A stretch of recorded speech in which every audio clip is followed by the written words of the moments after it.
আসসালামু আলাইকুম। আপনারা কেমন আছেন? আলহামদুলিল্লাহ আমি ভালো আছি। শীতের সুন্দর বিকেল।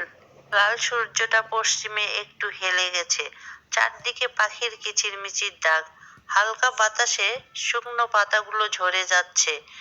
মিষ্টি রোদে দাঁড়িয়ে থেকে আমার মনের মধ্যে চা পিয়াসী পাখিটাও পাখা ঝাপটাচ্ছে। আসছি তো নাটোর শহরে কেনাকাটা করতে। কেনাকাটা এখনো শেষ হয় নাই। চায়ের কথা কিভাবে বলবো বুঝতেও পারছিলাম না। বাজার শেষে সে নিজেই বলল, কিছু খাবে নাকি? বাজার শেষ করতে অনেক রাত হয়েছে। বাসায় ফেরারও তাড়া আছে। তাই তো আমরা মোটরসাইকেল নিয়ে বেরিয়ে পড়লাম শহর থেকে। পথের ধারেই ভালো কোনো রেস্টুরেন্ট পেলে খেয়ে নেব। আমরা শহর থেকে বেরিয়ে একটু এগোতেই দেখি বড় হরিশপুর মেন রাস্তার সঙ্গেই সুন্দর একটা রেস্টুরেন্ট। রোডের সঙ্গেই 7 তলা বিল্ডিংয়ের নিচতলায় রঙিন আলোয় আলোকিত করা এক রেস্টুরেন্টের সামনে। আমি মনে মনে ভাবছিলাম, এত রঙিন আলোর মাঝে হয়তো কত বাসি খাবার কিংবা নোংরা, অপরিষ্কার, অপরিচ্ছন্ন লুকিয়ে আছে। সুন্দর সঙ্গীত যেমন আত্মার খোরাক, তেমন পরিষ্কার পরিচ্ছন্নতাও রুচির খোরাক।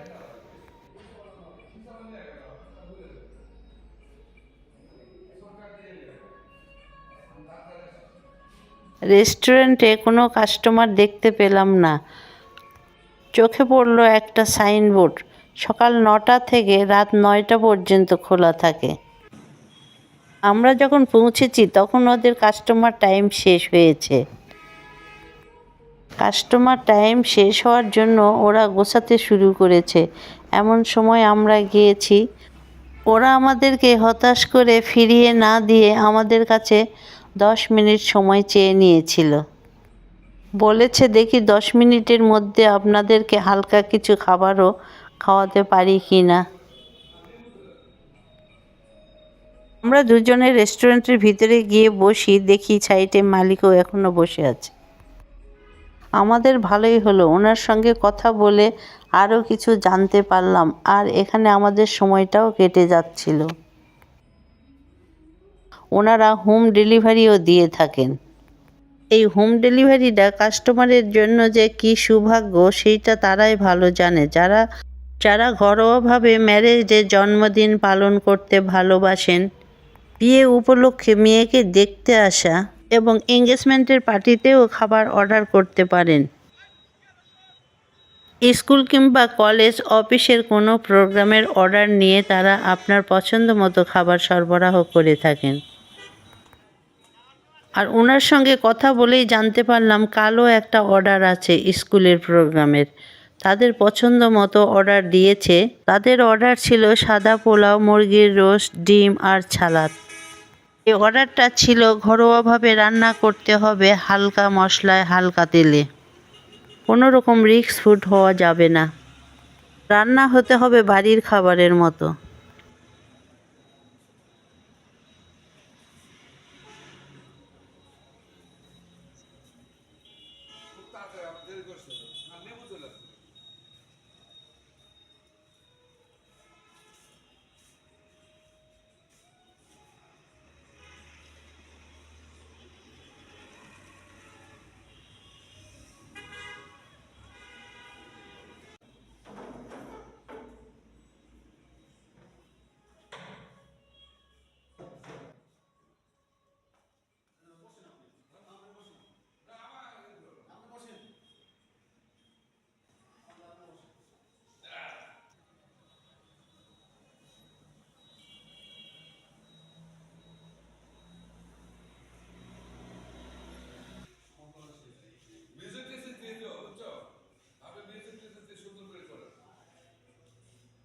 এই রেস্টুরেন্টটা আমার অনেক ভালো লেগেছে। অনেক খোলামেলা জায়গায়,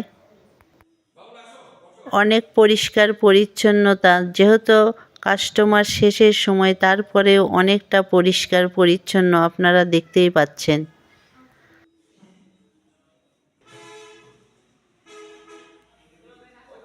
আমি রেস্টুরেন্টটা ঘুরে ঘুরে দেখছিলাম আর ছবি তুলছিলাম।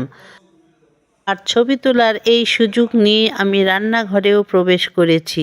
রান্নাঘরটা কেমন পরিষ্কার আছে, যেহেতু আমি এখানে খাবো। আলহামদুলিল্লাহ, যা আশা করেছিলাম তার চাইতে অনেক বেশি পরিষ্কার। আমাদের জন্যই পটেটো কি যেন ফ্রাই বানানো হচ্ছে। আমি দাঁড়িয়ে কিছুক্ষণ ছবি উঠালাম আর দেখলাম কিভাবে ওরা রান্না করে এবং পরিবেশন করে।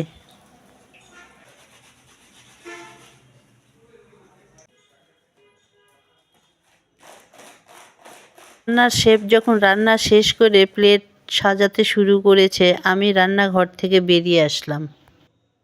ওদের পরিবেশনা আমার অনেক ভালো লেগেছে। আর খেতে খেতে জানতে পারলাম কাল একটা ওদের বড় অর্ডার আছে ৬০ জনের রান্নার। এইটা শুনে আমি লোভ সামলাতে পারলাম না, কারণ কাল সকালেও আমাকে বড় হরিশপুরে আসতে হবে। তাই তো আমি ওদের রান্নার প্রস্তুতি দেখার জন্য খুব সকালেই চলে আসছি। সকালে এসেই দেখি রান্নার প্রস্তুতি চলছে। চাল ধুয়ে রেখেছে, ডিম সিদ্ধ করে ছিলানো হচ্ছে। এদিকে রান্নার কাজ চলছে, আমি আবার দিনের বেলা ছবি তুলতে শুরু করলাম, কারণ রাতের আলোতে পরিষ্কার পরিচ্ছন্ন তেমন বোঝা যায় না। তাই তো আমি সকালে আবার রেস্টুরেন্টটা ঘুরে ঘুরে ছবি উঠাচ্ছিলাম। আপনারা একটু খেয়াল করলেই বুঝতে পারবেন আমি ফ্লোর থেকে ধরে উপর পর্যন্ত ক্যামেরা ধরছি, কারণ ফ্লোরে অনেক ময়লা থাকে। রেস্টুরেন্টের ওয়ালটা আমার অনেক ভালো লেগেছে। কেমন যেন জমিদারি স্টাইলের পুরাতন বাড়িতে শ্যাওলা গজিয়ে সেখানে ছোট ছোট ঘাস জন্ম নেয় এমন মনে হচ্ছে। আরও মনে হচ্ছে হাজার বছরের পুরাতন কোনো রাজা জমিদারের বাড়ির ড্রয়িং রুমে বসে আছি। যদিও বিল্ডিংটা অনেক নতুন, ওয়ালপেপারটা মনে করিয়ে দিচ্ছে হাজার বছরের পুরাতন।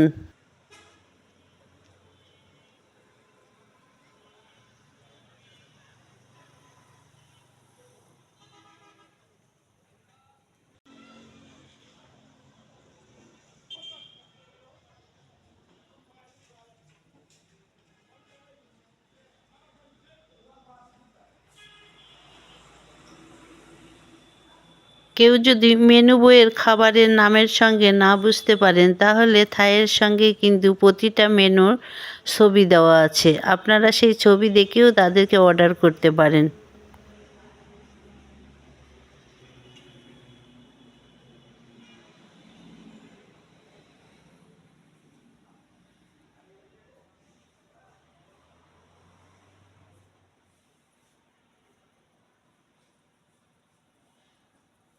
এইটা তাদের কিচেন। চাইনিজ ফুড রান্নার জন্য উন্নত মানের চুলা, ওভেন।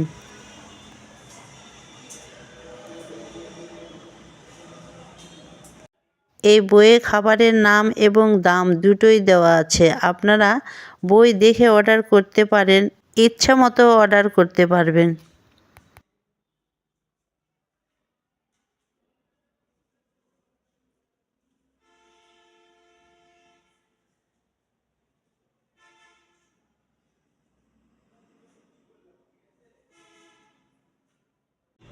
যেগুলো বড় অর্ডার বেশি বেশি রান্না করতে হয়, সেগুলো এই বিল্ডিংয়ের গ্রাউন্ড ফ্লোরে রান্নার কাজ হয়। কিছু রেস্টুরেন্টে বাহিরে ঘিরে টিন কিংবা ধারায় দিয়ে খোলা জায়গায় রান্নার কাজ হয়, কিন্তু এখানে গ্রাউন্ড ফ্লোর মানেই নিরাপদ। কুকুর, বিড়াল কিংবা কোনো ধুলাবালির পড়ার কোনো প্রশ্নই আসে না।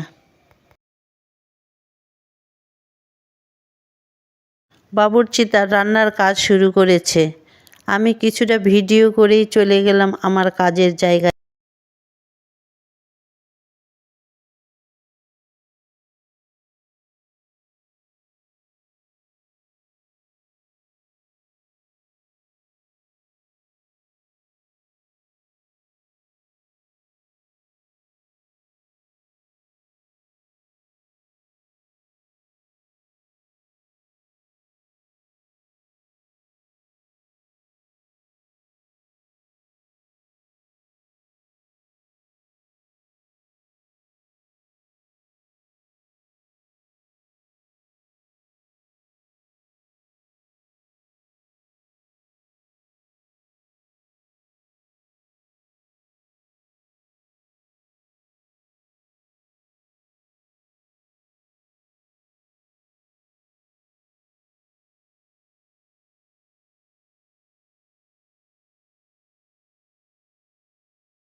এখন পোলাওর চাল দিতে হবে আর দমে দিবে।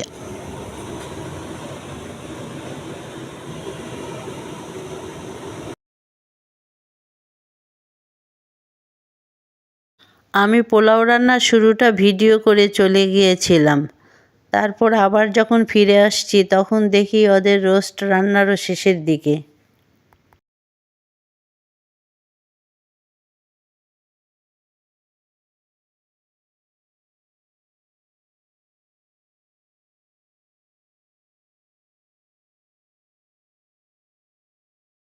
রোস্টে খুব কম তেল এবং ঘি দেখছি, কারণ অর্ডার ছিল রিস্ক ফুড হওয়া যাবে না।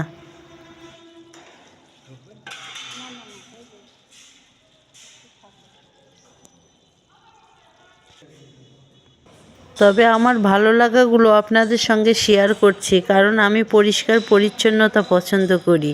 তাই তো এখানে পরিষ্কার পরিচ্ছন্নতায় বারবার তুলে ধরছি।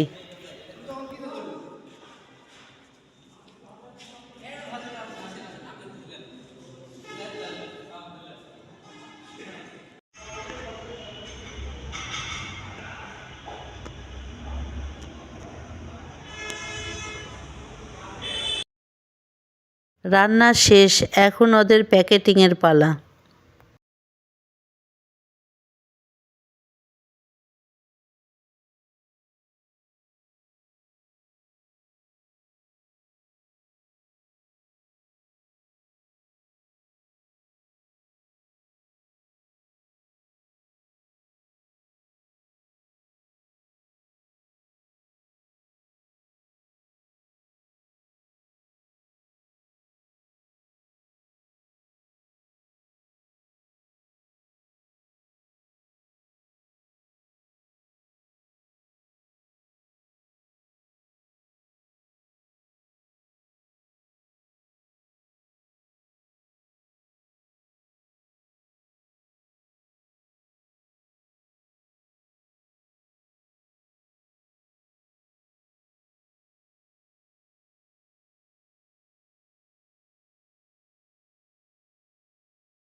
প্যাকেটিংয়ের কাজ প্রায় শেষ।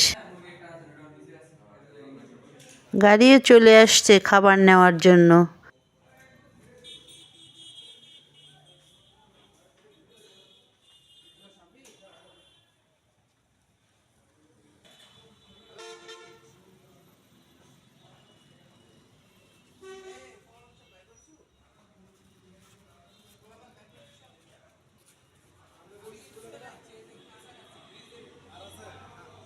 গাড়িতে সব খাবার উঠানো হয়েছে, তারা এখন খাবার নিয়ে চলে যাচ্ছে তাদের গন্তব্য স্থানে।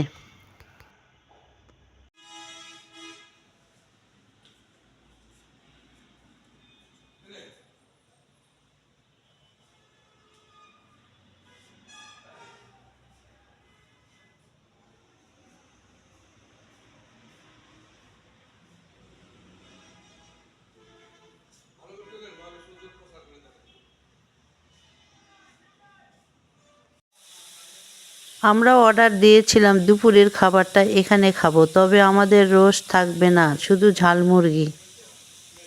এদিকে ঝালমুরগি রান্নার কাজও চলছে। এই রেস্টুরেন্টের স্টাফেরাও অনেক আন্তরিক। কিচেন কিংবা রান্নার প্রসেসগুলো ওরা ছবি উঠাতে দেয় না, আসলে এটা নিয়মও না। আমি খেতে খেতে খাবার টেবিলেও একটু চুরি করে ছবি উঠিয়েছিলাম। এই চুরি করে ছবি উঠানোর জন্য আমি ক্ষমা প্রার্থী। ভালো থাকা, সুস্থ থাকার একমাত্র পন্থাই হচ্ছে স্বাস্থ্যসম্মত খাবার খাওয়া। সবাই ভালো থাকবেন, এই ভিডিওটা বেশি বেশি শেয়ার করবেন। আল্লাহ হাফেজ।